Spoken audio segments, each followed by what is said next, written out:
The BMW M3 and Mercedes-AMG C are both household names to performance car enthusiasts. The formula is simple: two practical sedans with supercar bothering levels of power. In the hands of a normal driver, both are capable of cross-country adventures or, I don't know, daily school run.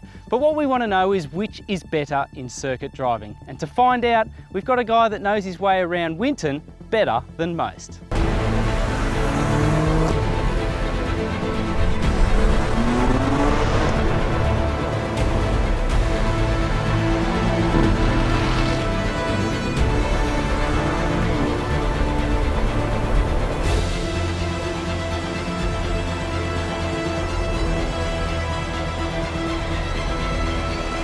Okay, Lukey, before we get to the nitty-gritty, what do you say? Traffic light Grand Prix? Well, you know me, mate. I do live my life a quarter mile at a time. You supercars drivers are all the same.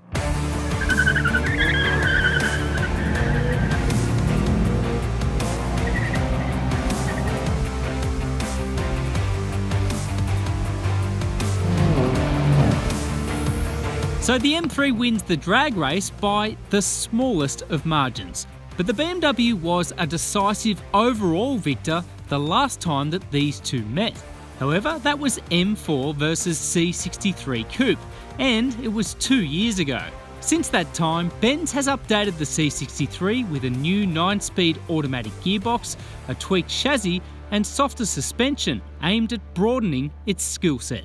And purely from a technology and presentation point of view, it is the standout of these two cars. The headline figures here remain the same: 375 kilowatts and 700 newton meters. But there have been some important underbody changes. Probably the biggest one, this car's electronic suite is said to be a little bit smarter for mugs like myself behind the wheel. However, today we're going to let the professional do the talking. Luke, over to you.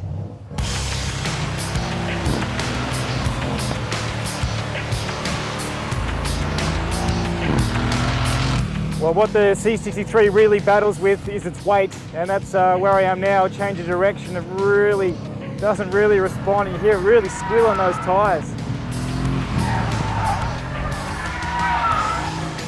One thing Mercedes do really well is engines, twin turbo V8 power, and it doesn't disappoint. Really rockets up these straights.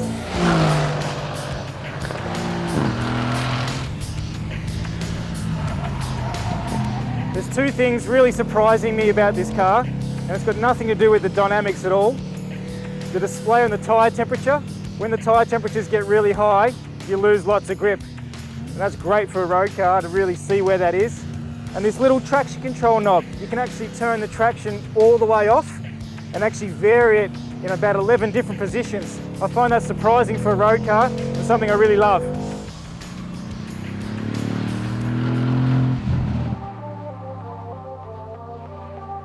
The scales say just as much. The C63S weighs in at about 1,800 kilograms, and adding to its lethargy is a lack of rear grip around Winton. Weight is no such issue in the M3 CS, however, which comes in at about 250 kilograms lighter than the Merc at just over 1.5 tonnes. Now, the M3 is no slouch in regular form, but this CS model really steps things up a notch. Price at $180,000 plus on-road costs. It adds aero tweaks, it's 30 kilograms lighter than the donor car, and the biggest thing is that it rides on Michelin Pilot Sport Cup 2 rubber. It does ask a lot for the privilege though. It's about $50,000 more than the regular M3 Pure. Under the bonnet, you're getting an additional 7 kilowatts and 50 newton meters more than the M3 competition. But thanks to some clever tweaking of the electronic aids, BMW says the M3 CS is slightly more metered with its responses. That's just as well, because from a tech and presentation point of view, you could argue the CS is overpriced. In any case, Luke, over to you.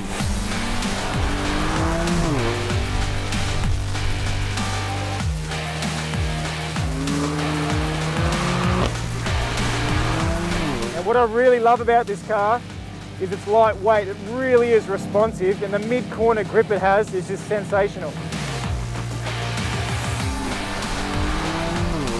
What really surprised me the most about this car is just how angry it is. It's really, really responsive out of those corners. It's got less power, but it feels like it's got 100 horsepower more.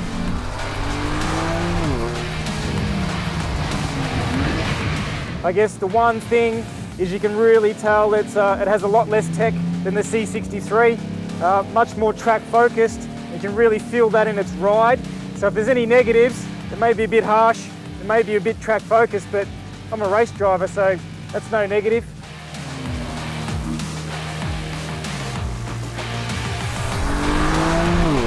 Unsurprisingly, Luke's suspicions are verified by the stopwatch.